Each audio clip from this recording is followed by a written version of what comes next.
حضرت مالک بن دینار رحمت اللہ علیہ نے ایک دفعہ ایک یہودی دے ہمسائے دے نال مکان کرایہ تے لے لیا۔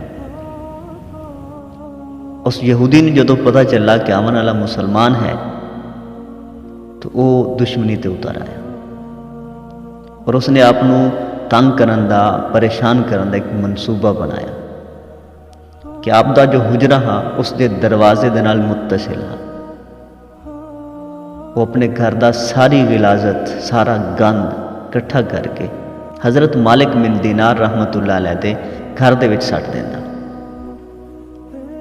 ایک طویل مدت تک یہ سلسلہ چلتا رہا، وہ گند سٹتا رہا اور حضرت مالک بن دینار رحمت اللہ علیہ اس گند نو صاف کرتے رہے۔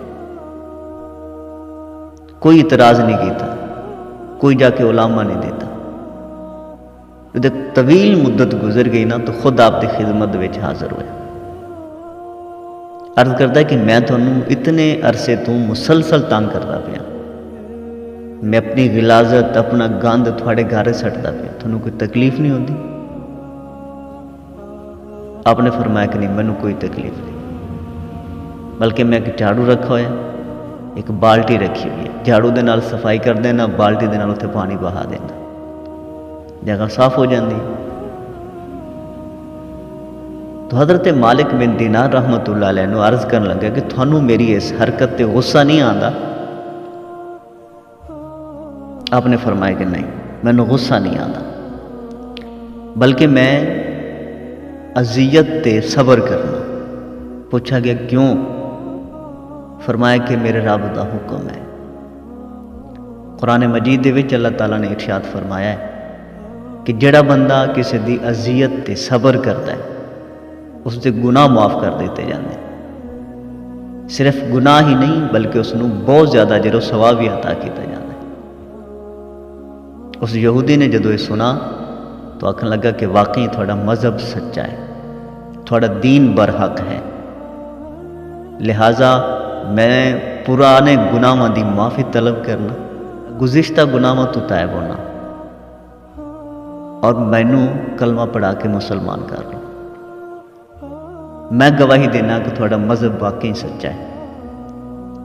تو اب دا ہمسایا یہودی جو آپ نے اتنا زیادہ تنگ کردا ہا، اتنی زیادہ اذیت دیندا ہا، وہ صرف آپ دا ایک جملہ سن کے، کچھ الفاظ آپ دی زبان مبارک دے وچوں سن کے وہ کلمہ پڑھ کے مسلمان ہو گیا۔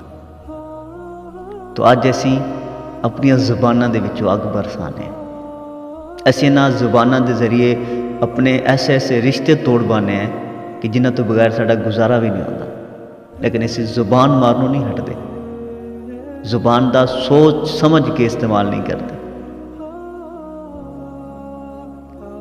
صرف زبان ہی نہیں، باقی بھی جو اخلاقیات ہیں وہ اسی نظر انداز کر جانے ہیں۔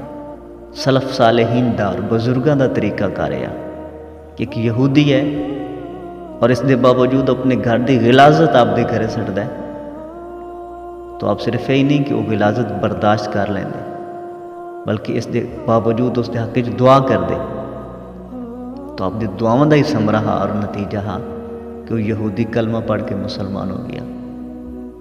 تو صاحبو، انہاں بزرگان دین دی زندگی دے واقعات تو سن سبق حاصل کرنا چاہیے اور انہاں دی زندگی دے مطابق اپنی زندگی گزارنی چاہیے۔ یہ وہ لوگ نے کہ جنہاں نے رسول اللہ صلی اللہ تعالیٰ علیہ وسلم اور حضور صلی اللہ تعالیٰ علیہ وسلم دے صحابہ دی زندگیاں دے مطابق اپنی زندگیاں گزاریاں۔ اللہ تبارک و تعالیٰ ان مبارک لوگوں دے نقش قدم تے چلن دی توفیق عطا فرمائے۔